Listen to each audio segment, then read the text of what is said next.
we're on air.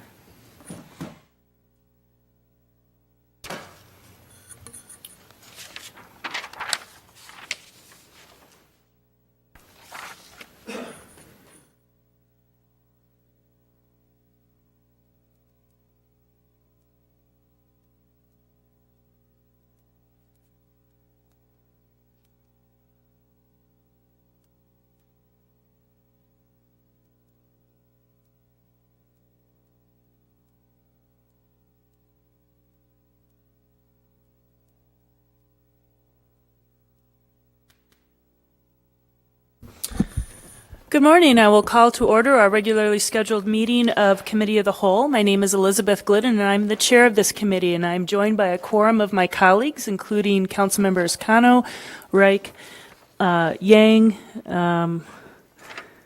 Quincy, Warsami, and Fry. So sometimes it's the people you've known the longest whose names escape you. So we have two items that are on our discussion agenda today for Committee of the Whole. The first is an item that I think I will just read. I don't know if Mr. Carl had any comments he wanted to make, but this is a request for council action to review our request for council action template. So we have a form that is used by city departments when they present items to our committees for action, and this is of course on our online agendas. The public can see this, and there's been some discussion that improvements might help with the information that's presented in terms of consistency, and also how we're looking at information that really helps us make good decisions on behalf of the city. So there is a detailed staff direction. And again, this is establishing a multi-department task force to review and recommend a revised request for council action template. And the work of this staff group will come back to this committee for review and input and final decision making on the format that we move forward with. So I'll see if there's any discussion. I'm not seeing anyone on speaker management or raising their little red tag. So on approval, please say aye. Aye. Opposed? And that item is approved. Next, we have a report on Enterprise Resource Planning Program Overview, and this is in response to a staff direction that was made by Councilmember Quincy following some reports to Ways and Means. And I'm not sure who is introducing this item, so if someone can help me with that. Thank you, sir. Why don't you come up and introduce yourself to the committee, and we thank you for your report.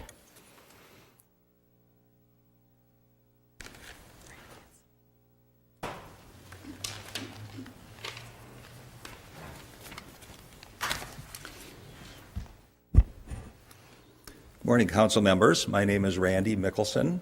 I'm the IT manager of application support for ERP systems in the city. ERP systems help an organization plan and manage their resources, in our case, largely financial and human resources.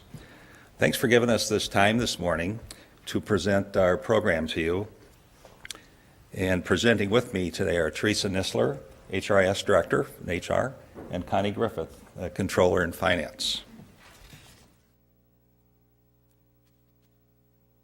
Got some areas we're going to cover today in our presentation. Take a quick look at those, and feel free to ask questions as we go along. Otherwise, we'll also have some time at the end of the presentation. First, I'll start out talking about the program itself, which is really a collection of some projects.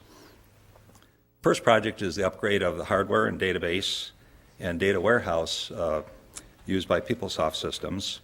This project is completed at early December, and it's really the foundational to the rest of the projects on our list.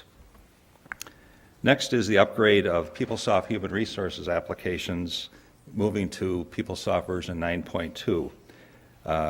This includes the HRIS application, and that contains time and labor, timesheet entry, and payroll.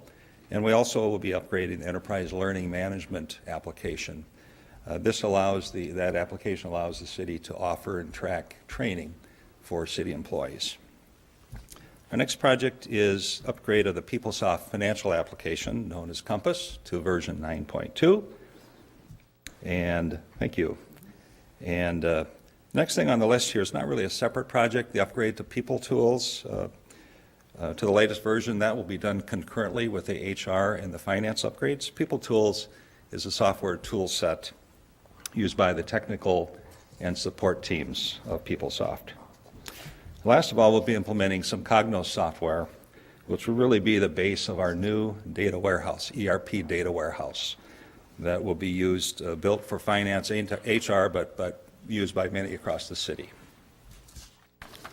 I'll go into a little background of where we've been. If we look back, HR and finance had their own separate systems with separate vendors over the past, and it wasn't until 2008 where came together the same software platform, that platform being PeopleSoft.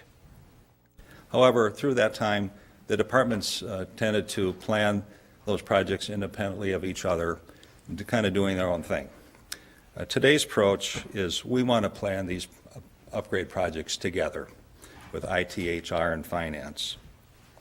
We recognize the system is enterprise-wide software touching everybody that works for the city, not just HR and finance. There are interdependencies of the system and a lot of shared components within these systems that we can use together if we plan it that way. Also, planning together enables more effective integration of module systems and processes. A great example of that is how we build our budget every year. We're taking an approach to this planning that includes, first of all, full business requirements documentation. That's actually underway right now on the HR upgrade project.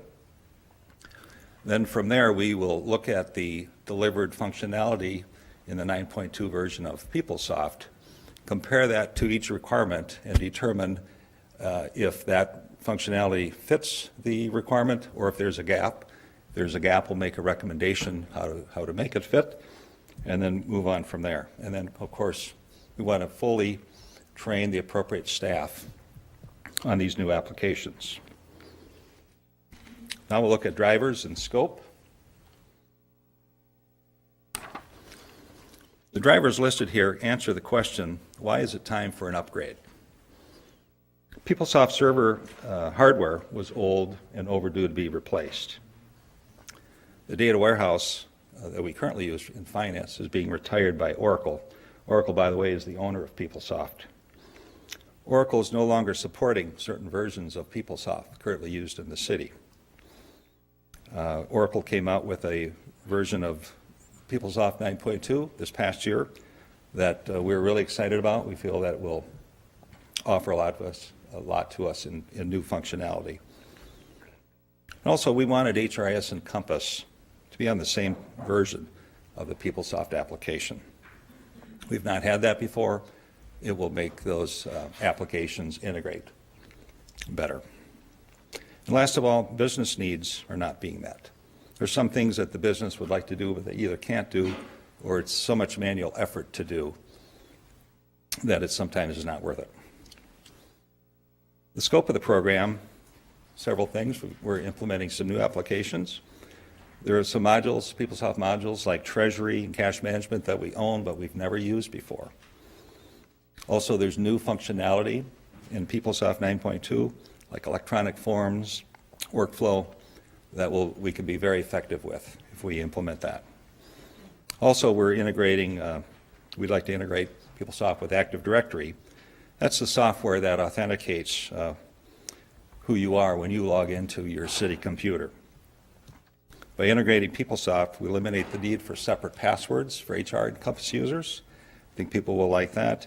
And also it opens the door for other security measures, bringing on new employees, departure of employees, which is a great thing for our security of the systems.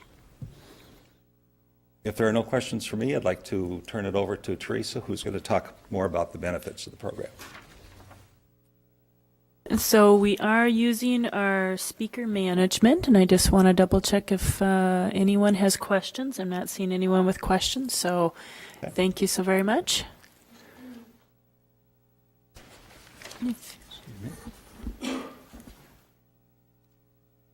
Good morning, and thank you again for your time. And as Randy was describing, there's a number of benefits with getting us all onto the same version of the software and a consistent product. And if you could please just reintroduce yourself to the committee, just so we're really tracking who you are. Thank you so much. Absolutely. My name is Teresa Nissler, and I'm the HRIS Director. Thank you so working in the much. HR department for the city. We have already seen some improvement in our processing time with the new upgraded database that Randy referred to in December.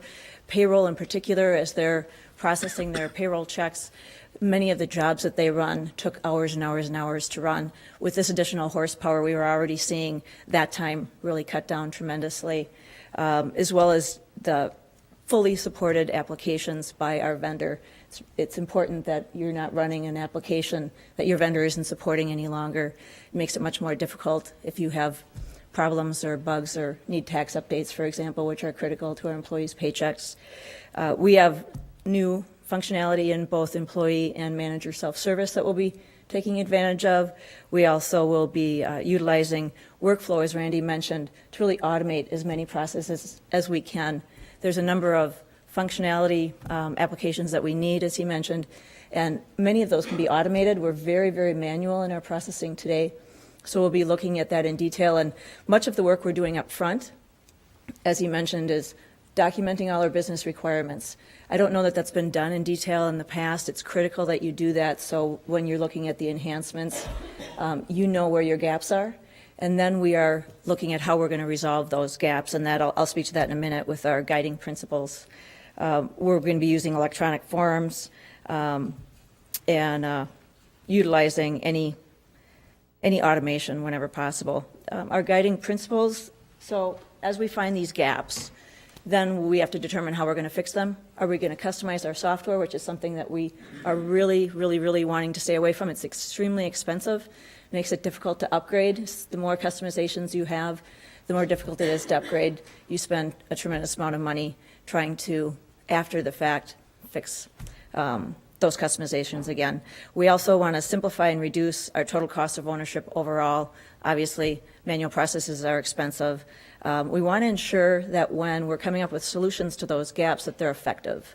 They can be efficient, that's great, but they also need to be effective. And so the staff that are working on that gap analysis, along with the consultants that we've hired, they're looking at what's the new functionality, how can we fix it in the best way possible, using best practices, using good internal controls, ensuring that we can sustain our current model and not continuously be in this position where we get upgraded, but we've had so many customizations, it's difficult to upgrade again and very expensive to upgrade again. So functionality, utilize that, simplify and reduce our total cost of ownership, improve our internal controls along the way, and then ensure that once we get current, we have discussions on how to stay current. And that is absolutely critical. That's something the steering committee, our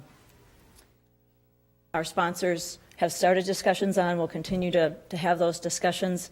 This slide talks about who is involved in the project from an organization and governance standpoint. Our program sponsors, Patience Ferguson from Human Resources is here, Otto Dahl from Information Technology is here, and then Kevin Carpenter, our CFO from Finance, is also here. They are our sponsors. And Connie Griffith, the controller from Finance, is on the steering committee. Beth Cousins wasn't able to make it today, but Randy is here in her place. Information Technology is represented, as well as HR. That has been extremely beneficial to have all of us in the same room talking through the difficulties that we're having and solving these problems together, because everything that we do impacts all three of us. So that's been a really nice side benefit from the project in general. On the right-hand side of the screen gives in detail the core folks that are involved in the project. The gold-colored names, those are folks that we've hired, and you've seen a number of RFPs come by your desk and contracts come by your desk as well. It's really a way for you visually to see who we've brought on. We all have our regular operational jobs, obviously, to do each day, and it's a tremendous amount of work to bring in an upgrade. So we've asked a number of folks to help us, which you've been so kind to approve as we've gone through the project. We have an overall program manager who's Naga Naransari. He's joining us today as well, so you can put a face with the name. And Eric Kiekafer, he is our project manager for the human resource upgrade. We are in the process of finalizing the RFP for our finance project manager, as well as doing an RFP for the contract team. HR actually individually hired contractors that specialize in each area, specialize in payroll, specialize in time and labor, specialize in ELM to assist us, because we don't currently have anyone in staff that knows really the true functionality of PeopleSoft at its core and what we can do with it, because in the past we've implemented in a very narrow scope. And we haven't done a broad implementation at this level before, from my understanding. So that's been critical. So we've got contractors on board. The folks in blue, the HRTS team, that's my technology solutions team. We've got subject matter experts, so they're partnering with all of our internal staff to ensure that we're not missing any pieces as we're implementing. And the finance team, they're going to be actually coming on, instead of individuals, we're going to hire a vendor, and they're going to bring in a team, which will quicken the process for us to get finance paired up at the same timeline with HR and where we're at. So appreciate all your support up to this point, and you'll be seeing a few more contracts and RFPs come by your way as well. So it was a great opportunity for us to be able to talk to you today and fill in any gaps or answer any questions that you might have. Connie's going to come up next, our controller. She's going to talk about timeline, cost, and current status of the project. But feel free to ask questions if you have any of me or of any one of us. Okay, I'm not seeing any questions right now, so let's have Ms. Griffith Thank you. come up. Thank you so much. Councilmember Glidden, members of the committee, my name is Connie Griffith. I'm the controller for the city in the finance department. And the areas that I get to cover are the timeline and also the funding for this project. The timeline that we've established and have worked on during the planning phase of our project and program includes all three projects that we're working on and provides different phases of and different parts of the timeline. One thing that we did come to some agreement on during this planning for this project is that it was really important that we implement all three at the same time, rather than the original plan, which was to implement HR first and then doing the finance side second. And the reason why is we got involved with how much interdependency there is between the two systems, and how much do they share, because they share the database, they share the data warehouse they're going to be sharing, obviously in the reporting functionality that we're developing in the Cognos BI analytics part of the project. So it was really important that we try and evolve the projects at the same time and come up with what we call the Big Bang approach, which is ending at the same time. So what we're looking at is several phases in the project, and going through, at this point in time, we're planning on going through around the end of June of 2015. It will take that long a time. We have the planning phase, which right now HR is ending and moving into the design phase, which is a very important phase of the project. Finance is still in the planning phase, and we'll be entering the design phase as we bring on our vendor team and the project manager. And then we have the Cognos, or the BI reporting phase, which is they're still in the planning phase, and we just started on that project. But what's really important is once we get into the build phase, and then very important to everything is the testing phase. And I think what's necessary is that we do an adequate amount of testing to ensure that what we implement is what we want in the system, and that it is working effectively and we don't have to come back. So once we get through the testing phase, we're expecting go live to be, again, the end of June. At this time, both the timing and costing and that type of thing is preliminary. As soon as we've gone through the design phase, we'll have a better idea of what we actually need to do and what it's going to take in resources, and we'll have a better, more firm time frame at that point, and we can come back and provide that to you. At the same time, we need to do that with our funding also. So this is where we're at in the project and the approach we're trying to take with everybody. The next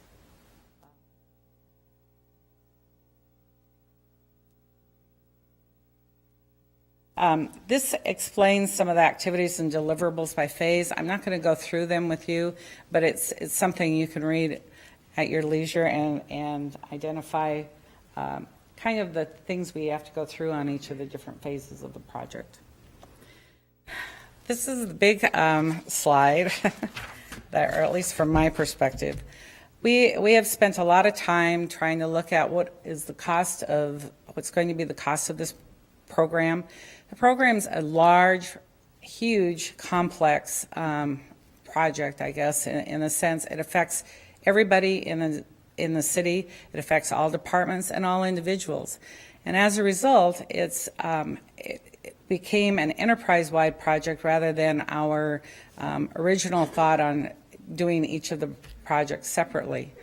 In addition to that, we added the reporting part of this, which is the Cognos project, mainly because since I've been here, and I've only been here a couple of years, the concern we have had is that our reporting is not adequate.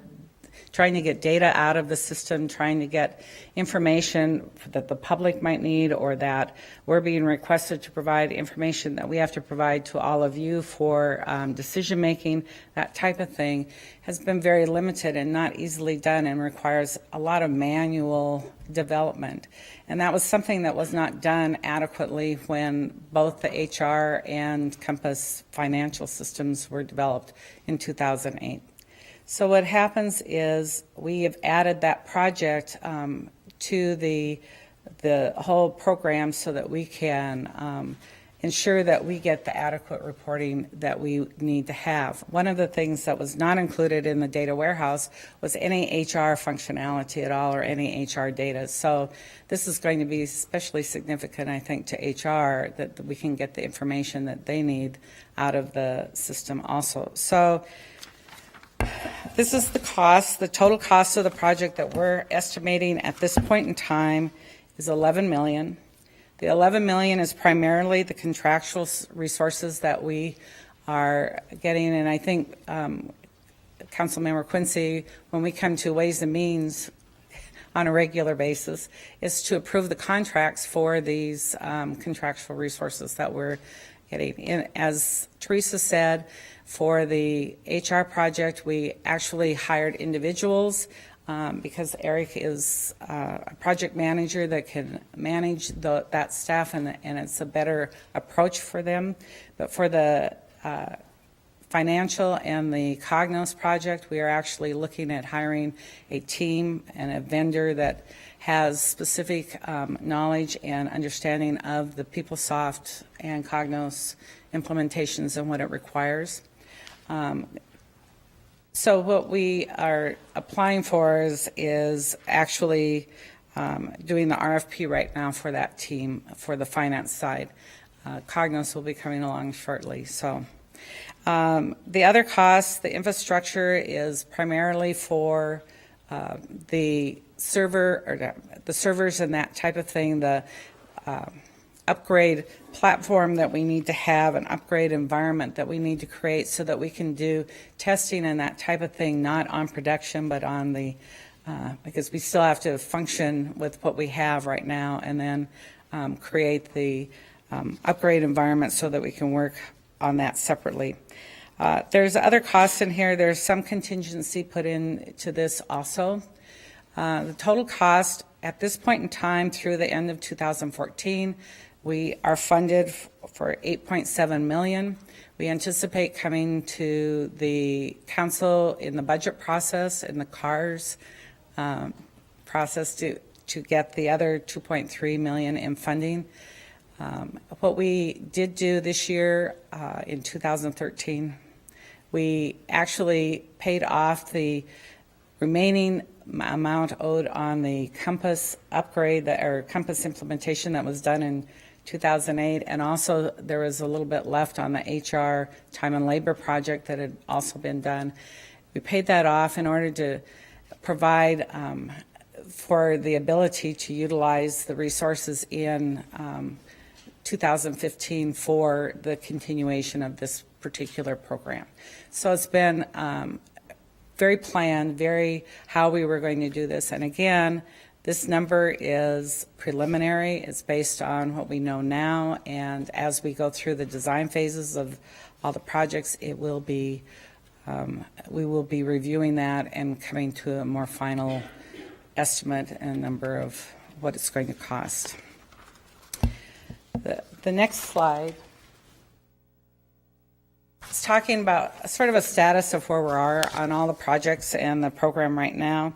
Certainly, as Teresa indicated, we've hired our senior program manager, Mr. Narayansamy, and it's really important that he had been on board because he's the sort of overall coordinator and designer of this program, and he was actually on board along with Eric Kiefer back in November. So we've had them here for a little bit working on this, and especially in the planning phases. Also what we've established, and that just happened in the last year, was the establishment of the steering committee and the sponsor group in order to make sure that we had the coordination between the three groups, and that we were all working together on this and carrying this out together. We've also come up with a communication and change management plan. It's in development, but it's getting to the point so that we can communicate effectively, not only to within the group that's working on all of this, but also to you and to the departments and people that are going to be involved, the stakeholders that are going to be affected by these changes. And finally, we have established scheduled an intensive training for internal staff so that they can learn about the new 9.2 versions of software and are able to assist with the implementation and be knowledgeable in what needs to be done and how it can be used and what functionality we want to use that's within the system. In the HRS project, we've hired Eric, who's the project manager. We have most consultants on board. We've had a number of contracts go before Ways and Means to make sure we get them on board, and there are a remainder that are coming on board shortly. And we've actually launched into the design phase, which is including an integration of the applicant tracking system.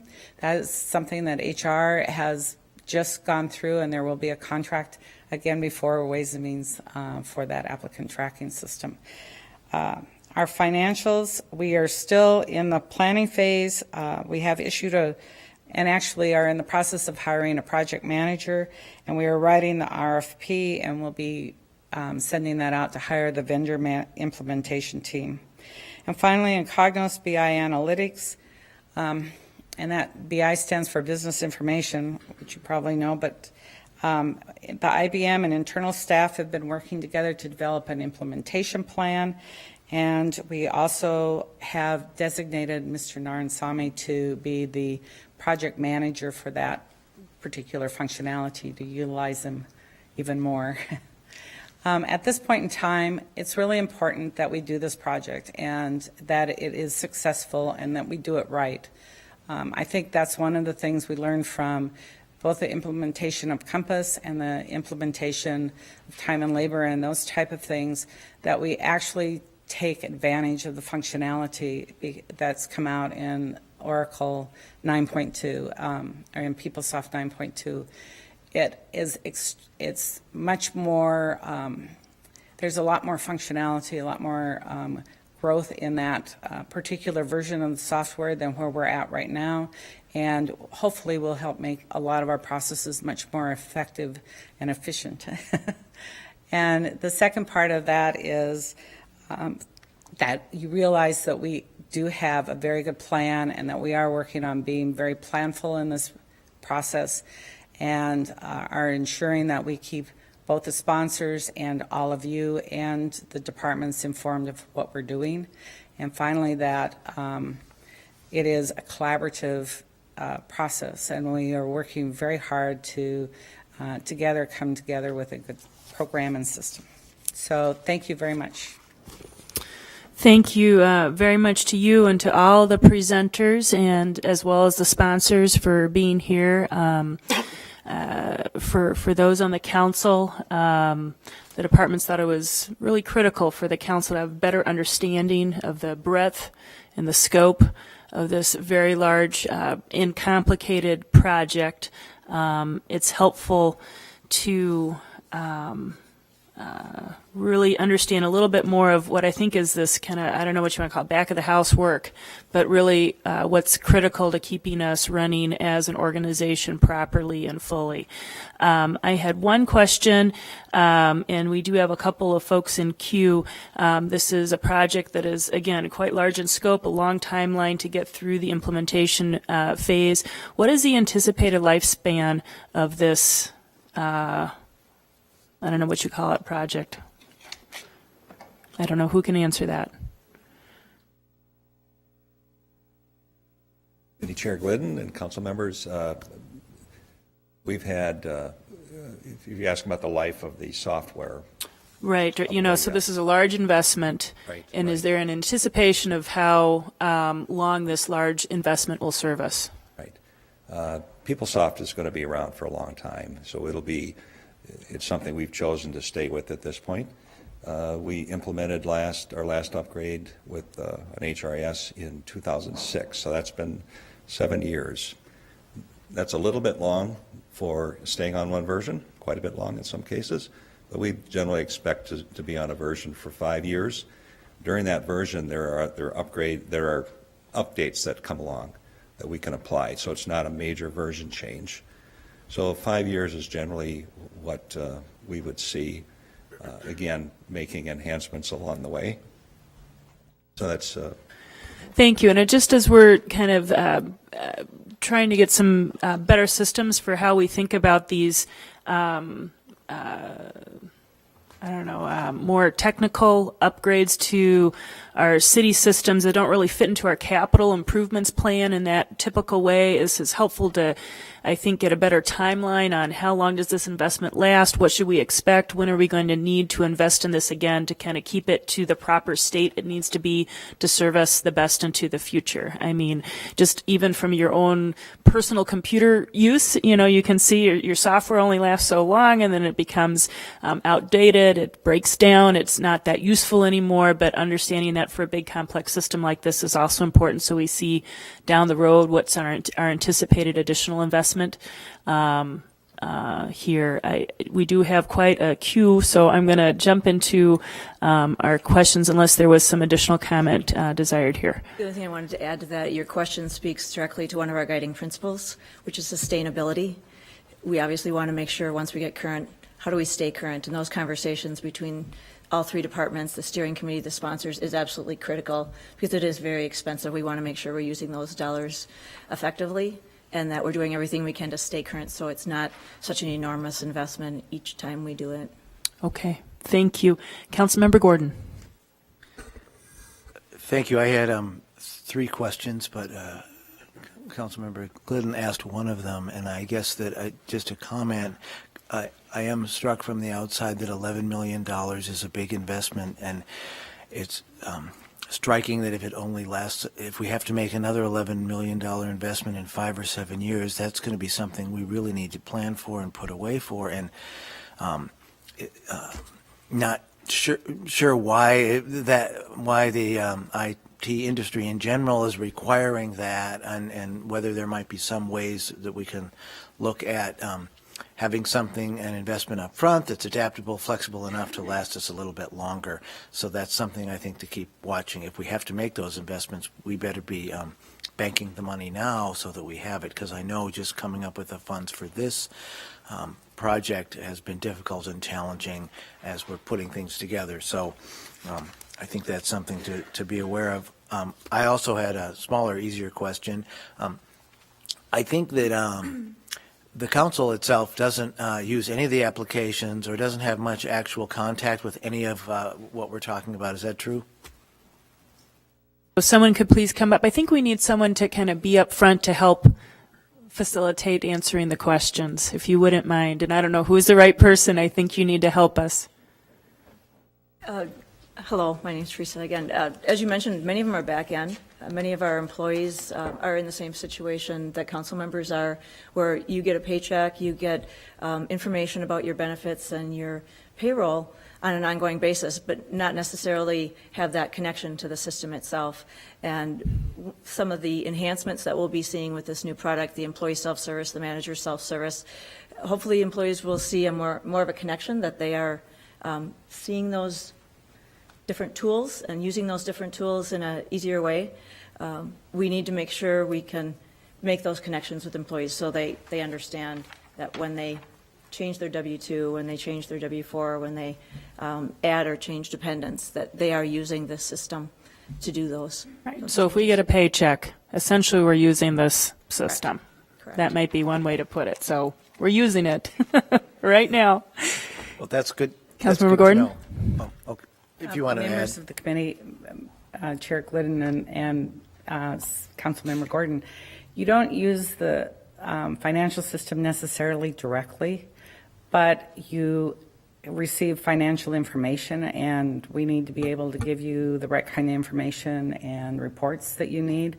And so that will be essential that we have this upgrade. Secondly, some of the upgrade, especially the work that we do in Cognos, will enable us to provide information to the public. I think you all have worked on this transparency program or issue that you're trying to do, and I think what we'll be able to do with the new reporting is to provide that transparency much better than we can right now.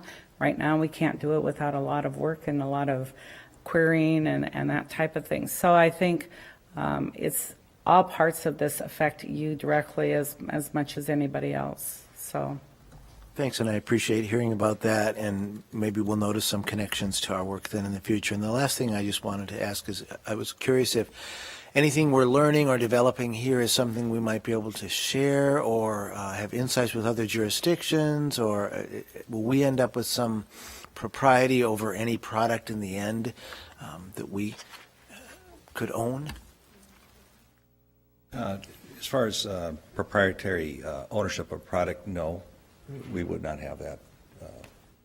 But we do reach out and visit with the other jurisdictions as far as what they're doing, ideas they have. I meet personally with Hennepin County. They use PeopleSoft as well. So we reach out to others. And we also provide some services to the park board in terms of finances and payroll, so this will also benefit them. You're absolutely right, Councilmember. We have outside agencies, park board, public housing, that we provide services for as well. Thank you very much. You're welcome. Councilmember Quincy. Thank you, Ms. Vice President. I'm really pleased that this is being brought forward on an enterprise-wide basis for the full council to get an update on this.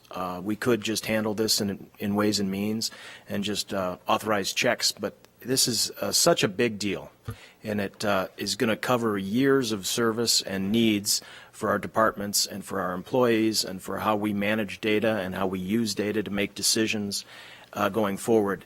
We felt it was really important that it be brought forward to our attention early in this phase. And there's going to be additional updates during the course of the next several years on seeing how we're doing, what kind of benefits are we realizing, what kind of costs are we experiencing, unintended consequences, expected efficiencies, and efficacy as we move forward. So thank you for being a part of this and for leading this.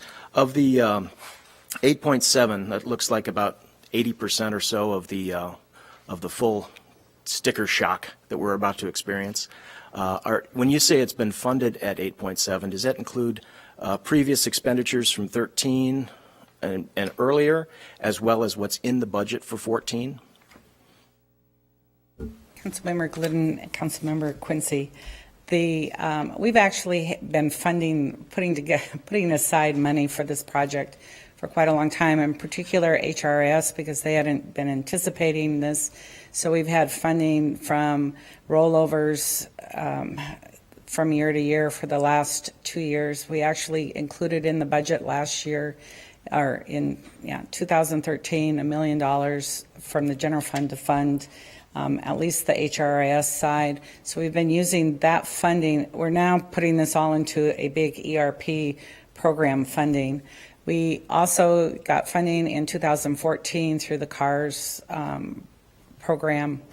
The $2.5 million for the, for the finance, the Compass upgrade, and then we got another $2.7 million for the Cognos BI, and all of it's just going into the funding for the program. We also anticipate there being some funding available within the appropriations this year to cover other appropriations in finance and HR and other places to cover some additional costing so that we came up to the 8.7 million that way. Great.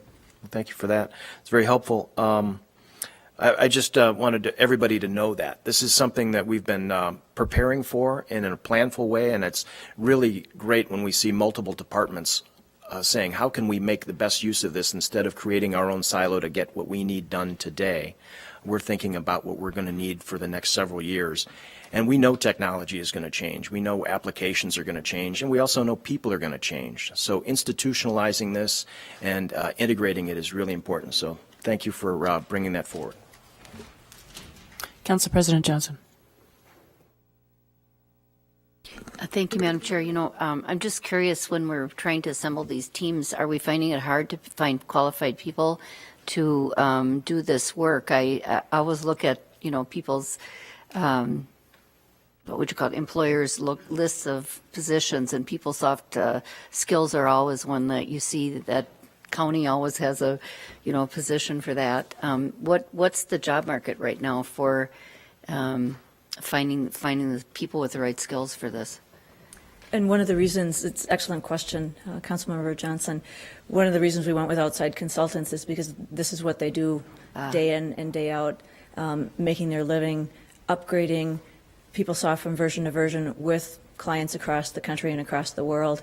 So they are actual experts in how to upgrade as seamlessly and cost effectively as possible, and to really get the best bang for the buck out of the functionality. And so we've been investing the money up front this time.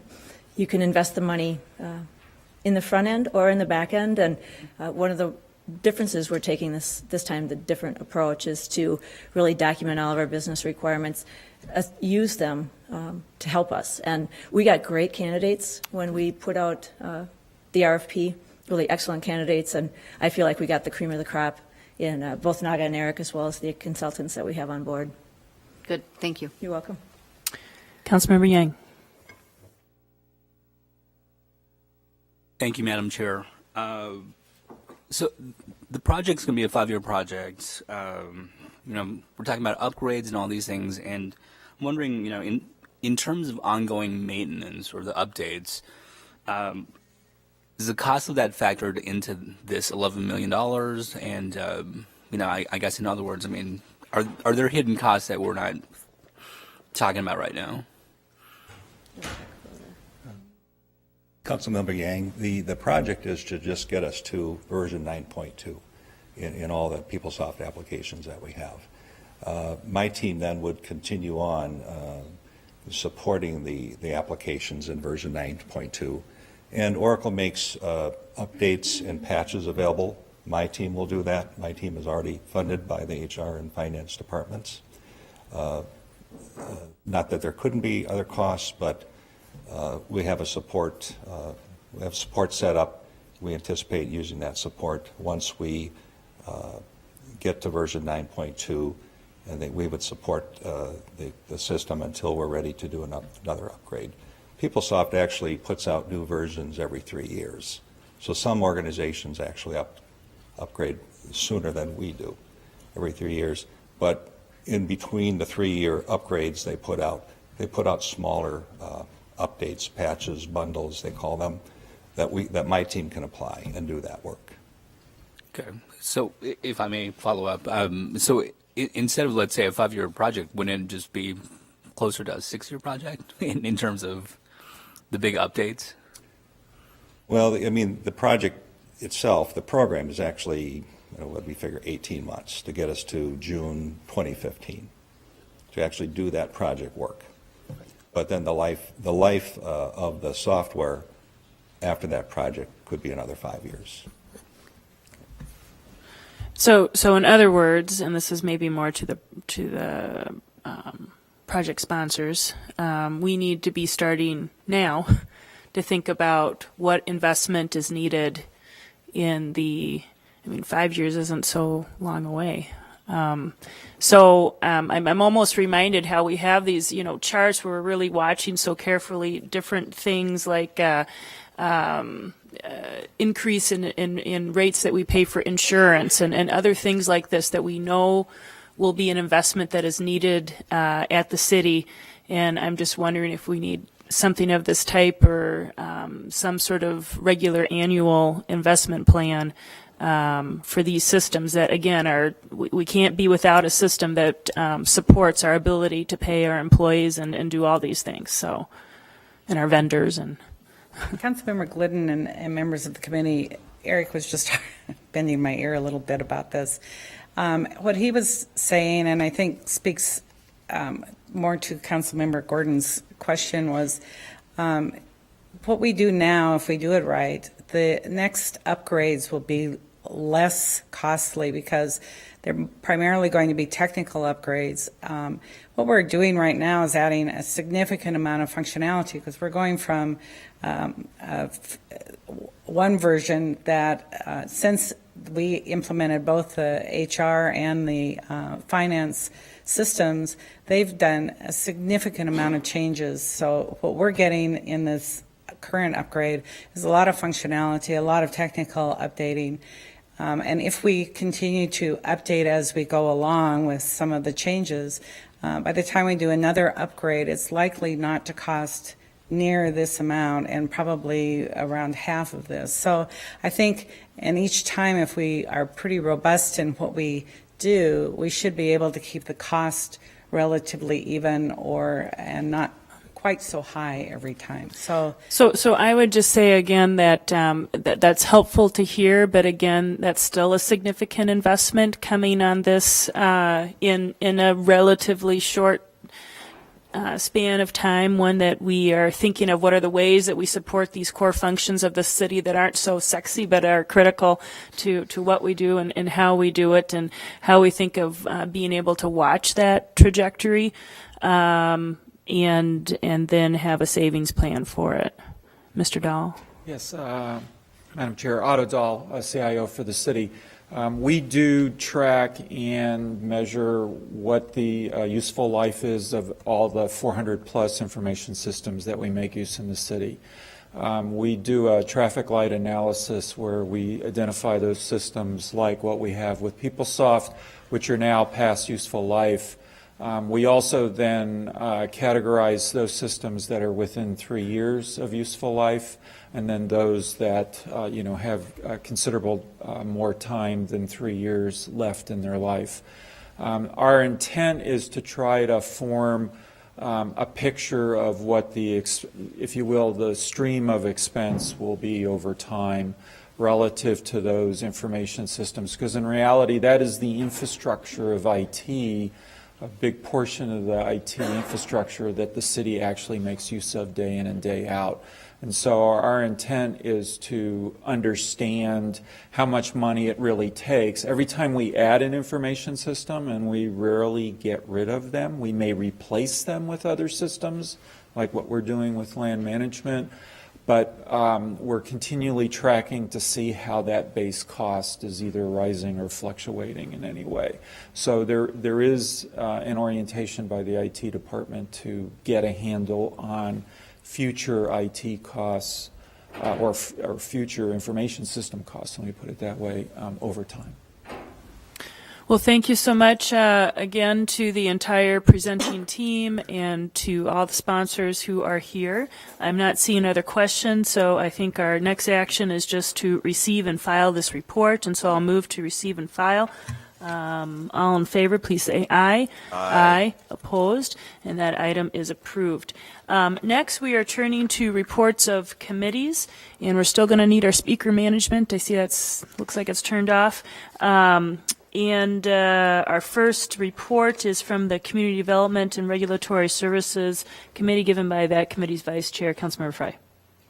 Thank you, Madam Vice President. We have 13 items on the agenda for tomorrow.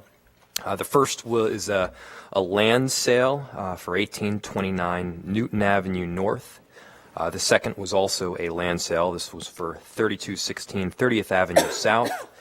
We had several liquor and business licenses that were granted. There was item number 4 was passage of a resolution approving license settlement conference recommendations for Ice Cream Inc.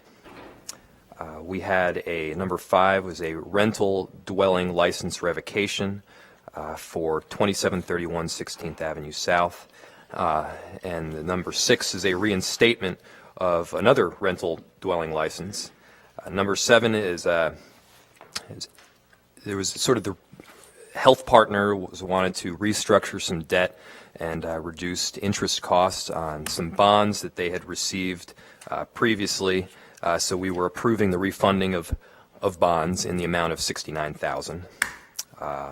Number 8 was a passage of a resolution approving the governmental program and annual budget for McPhail Center as part of the 2013 annual report. Number 9, it was to approve an extension for 3 contracts as part of the Greater Metropolitan Housing Corporation. These are lending contracts.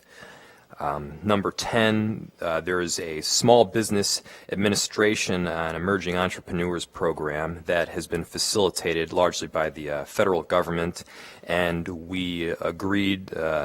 So this was a passage of a resolution agreeing to for the city to serve as a sponsor for that program, which is quite impressive. So the city will help with collaboration as well as advertising and promotion. And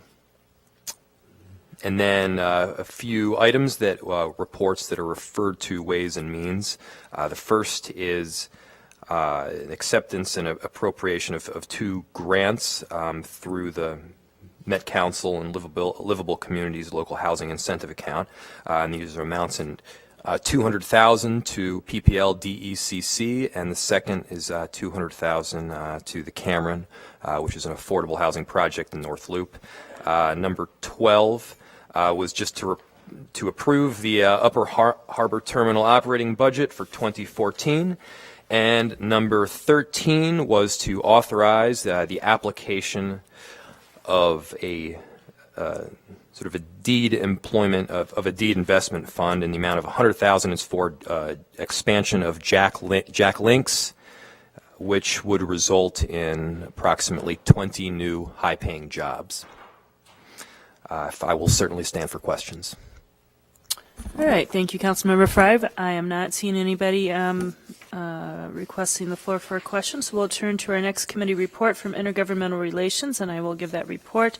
We had 4 items on the agenda.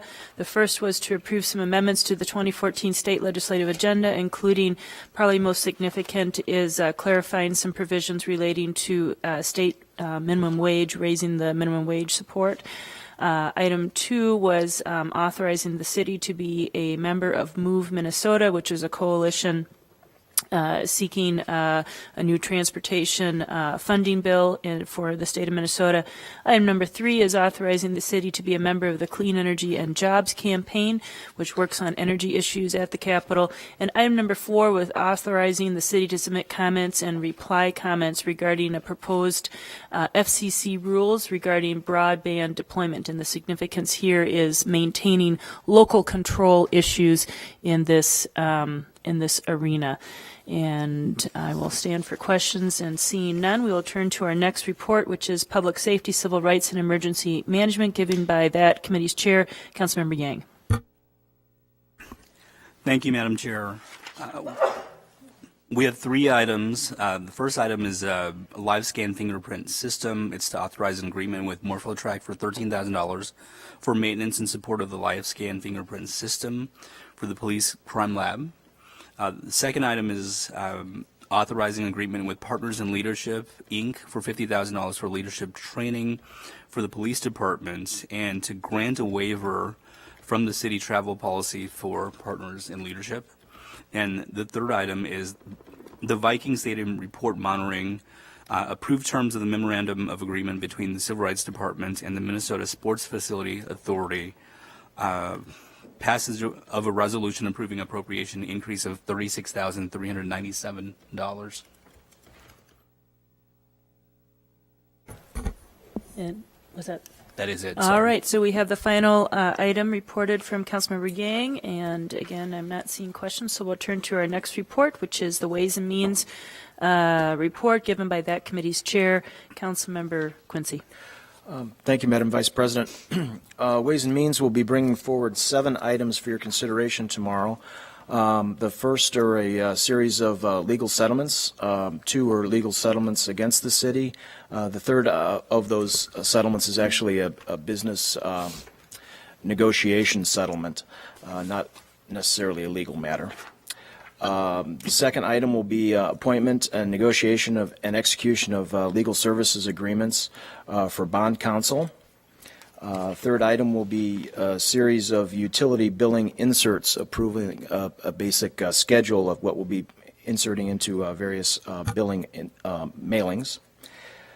The fourth is an acceptance of the single bid of Pitney Bowes Presort Services, Inc. for some presort mailing services to conduct the city's business. There were a number of questions raised in committee, and I think the Casey Carl, our city clerk, has addressed many of those in communications to council members, but if there's additional questions, we'd be happy to respond to those offline.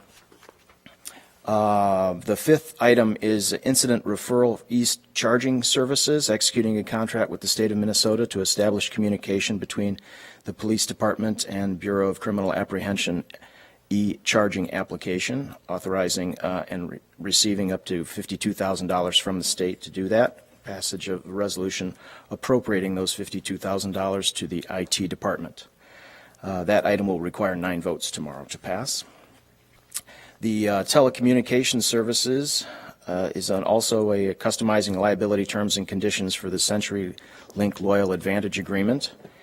And the final item will be the upgrade to the HRIS system, executing a 1-year contract with Global Source IT, the amount of $850,000. I think that's represented in some of the discussion we had earlier in today's Committee of the Whole update from the ERP program.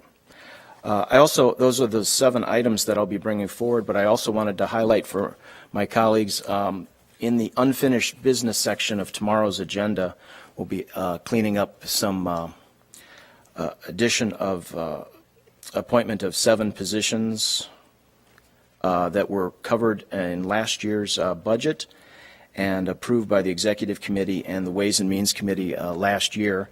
We just need to formalize that and have mayoral approval for this year to keep those moving forward. So if there's any additional questions on those items, we can talk about that tomorrow. Thank you, Madam Chair. Happy to stand for questions. All right, thank you, Councilmember Quincy. We have we do not have a question from, I thought we had a question from Councilmember Johnson. And I did, not intentionally, but I did skip the Transportation Public Works report, and so we'll turn to that report given by that committee's chair, Councilmember Reich. Thank you, Madam Chair. The Transportation Public Works Committee is forwarding 14 items. Item 1 regards the 5th Street North, 8th Avenue North, and 5th Avenue North, and 58th Street and Minnesota Route 62 Frontage Road Street resurfacing project. Item 2 regards the Loring Park area South North Loop area street resurfacing project. Item 3 pertains to the sanitary lift station rehabilitation project. Item 4 is the water service line repair assessment cancellation. Item 5 is the Hennepin County land conveyance. Item 6 is a temporary construction agreement with Bridge Number 9 repairs. Item 7 is the on-street parking mobile phone payment system. Item 8 is a master partnership contract with MnDOT. Item 9 is the maintenance agreement for MnDOT Railway Bridge. Item 10 is the Central Corridor LRT project. Item 11 is reconstruction of existing water mains. Item 12 is a contract amendment with Hughes Brother Trucking Incorporated. Item 13 is the Clean Water Fund Grant Program Agreement. And item 4 are consideration of 2, 1 low bid and 1 low responsive bid for services for the city department. We will be forwarding all items for tomorrow's vote. All right, I'm not seeing any questions on that report. And then finally, we turn to zoning and planning, given by that committee's chair, Councilmember Bender. Thank you, Madam Vice President. We have nothing to forward this cycle. All right, so those are our reports. I'm just turning to see if there are any announcements regarding tomorrow's council meeting, and it looks like there are none. So thank you very much. We are adjourned.